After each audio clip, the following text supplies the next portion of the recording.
नमस्कार किसान भाइयों, कृषि जागरण में आप सबका स्वागत है। मैं हूं गिरीश पांडे। अभी लेंगे मौसम का पूर्वानुमान। किसान भाइयों, पूरे उत्तर भारत में शीतलहर जारी है। दिल्ली समेत पूरे उत्तर भारत में शीतलहर का प्रकोप और ठंड लगातार बढ़ती जा रही है। तापमान में भारी गिरावट दर्ज की जा रही है। दिल्ली समेत दिल्ली के आसपास के इलाकों में पारा 3 डिग्री सेल्सियस तक जा चुका है। बीते शुक्रवार को पारा 3 डिग्री तक जा चुका था। अभी हाल ही में बीता मंगलवार 5 डिग्री सेल्सियस रिकॉर्ड तापमान दर्ज किया गया मंगलवार को।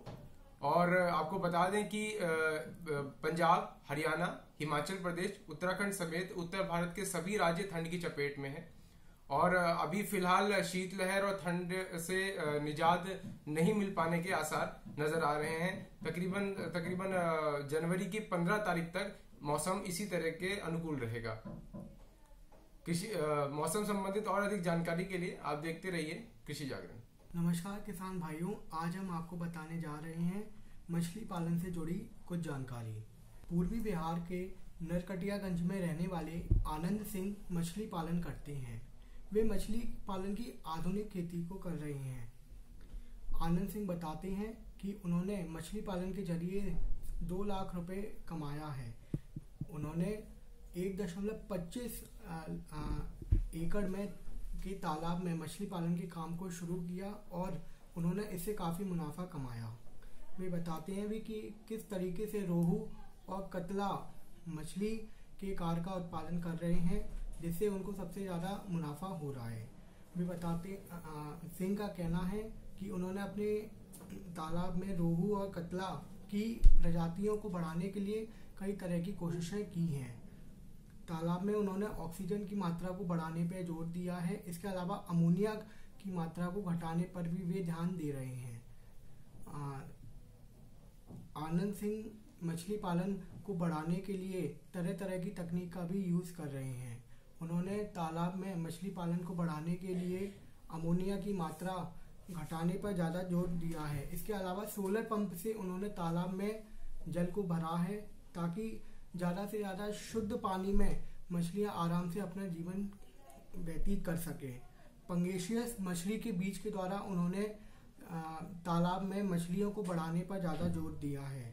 इसके अलावा जियोलाइट के सहारे वे अमोनिया की मात्रा को घटाने पर जोर दे रहे हैं।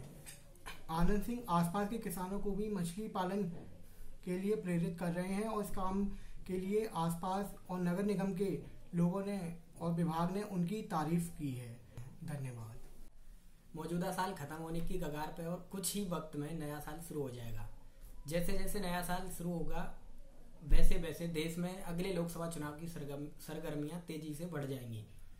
फिलहाल अगर पिछले साल या पिछले जितने चुनाव हुए हैं उनके हिसाब से देखा जाए तो मई में लोकसभा चुनाव होने की उम्मीद है।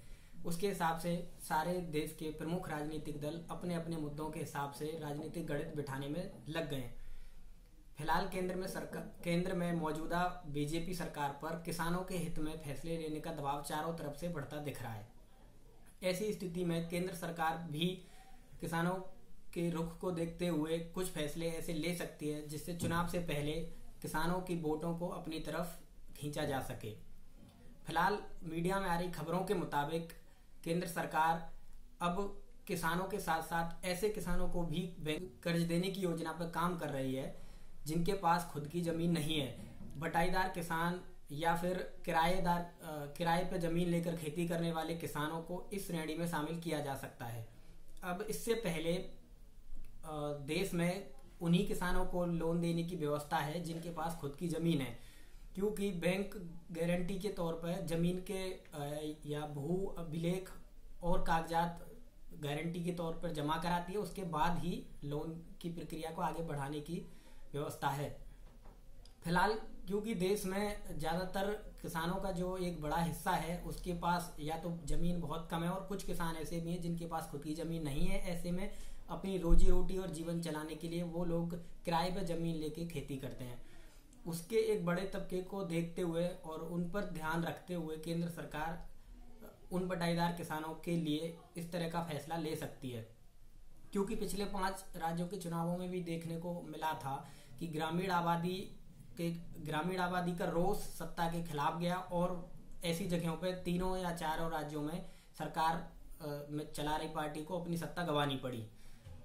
तो इस हिसाब से देखा जाए तो बटाईदार किसानों या छोटे किसान या सीमांत और लघु किसानों को केंद्र सरकार की अगर ये योजना आती है तो उससे फायदा मिल सकता है, लेकिन अभी इस पे कुछ भी कहना जल्दबाजी होगी। धन्यवाद। किसान भाइयों, मैं विवेक राय। आज मैं आप लोगों को seed cum fertiliser drill machine के बारे में बताऊंगा। Seed cum fertiliser drill machine बीज को बोने की मशीन है। इसकी मदद से किसान गेहूँ, चना, मूंगफली, कपास, कास्टर, लहसुन, मक्का, जीरा, सोयाबीन, सूरजमुखी के साथ साथ अनाज के अन्य भी प्रकार की फसलों की खेती कर सकते हैं। इस मशीन के द्वारा मिट्टी में बीज को उचित गहराई व उचित दूरी पर बोया जाता है। इस मशीन के द्वारा बीज बोने पर सारे बीज मिट्टी के अंदर चले जाते हैं, जिस वजह से बीज को कीड़े और पंछियों से बचाव हो जाता है। Seed cum fertiliser drill machine की सबसे बड़ी खासियत यह है कि इसके द्वारा खेती करने पर कम से कम समय लगता है और समय का बचत भी होता है। तो आइए जानते हैं सीड ड्रिल मशीन के बारे में। Model 9 teeth 18 pipe 63 inch double Hooper. किग्रा में हुपर क्षमता लगभग बीज 50 किलो, उर्वरक 55 किलो। किग्रा में वजन लगभग 310 किग्रा। इसको चलाने के लिए ट्रैक्टर में HP की आवश्यकता 35 हार्स पावर से अधिक। जो किसान seed cum fertiliser drill machine खरीदना चाहते हैं या फिर इस तरह की अन्य मशीनों की जानकारी प्राप्त करना चाहते हैं तो इसके लिए www.bharatagro.in या फिर 094277338881 पर संपर्क कर सकते हैं। धन्यवाद। नमस्कार। आज हम बात करेंगे गुजरात सरकार ने दी 23 लाख किसानों को 23,000 करोड़ की सब्सिडी के बारे में। गुजरात के सीएम विजय रूपानी ने सूखा से प्रभावित 23 लाख किसानों को 23,000 करोड़ का अनुदान दिया। गुजरात के मुख्यमंत्री विजय रूपानी ने राज्य में 666 करोड़ की परियोजना के लिए कार्यालय में 1 वर्ष पूरे होने पर आधारशिला रखी। एक सरकारी विज्ञप्ति के अनुसार गांधीनगर में मुख्यमंत्री द्वारा शिक्षा क्षेत्र से संबंधित लगभग 5,538 परियोजनाओं की शुरुआत की गई। विजय रूपानी ने कहा कि भाजपा सरकार ने एक भ्रष्टाचार मुक्त प्रणाली विकसित की है, जिसमें समर्थक लोगों द्वारा पारदर्शी तरीके से काम किया जाएगा। रूपानी ने वडोदरा में बोलते हुए कहा कि राज्य में सूखाग्रस्त 96 तहसीलों में 23 लाख से अधिक किसानों को मंगलवार से इनपुट मदद मिलनी शुरू हो जाएगी। सीएम ने एक कार्यालय में बोल रहे थे, जहां 125 करोड़ रुपए की लागत से निर्मित गुजरात का पहला मनोरंजन पार्क का उद्घाटन किया जाएगा। राशि वितरित की जाएगी। राज्य सरकार ने 3 अलग अलग स्लैब में सूखाग्रस्त क्षेत्रों में किसानों को इनपुट मदद देने की घोषणा की है। मानसून के दौरान प्रभावित क्षेत्रों में प्राप्त वर्षा के अनुसार सहायता दी जाएगी। धन्यवाद।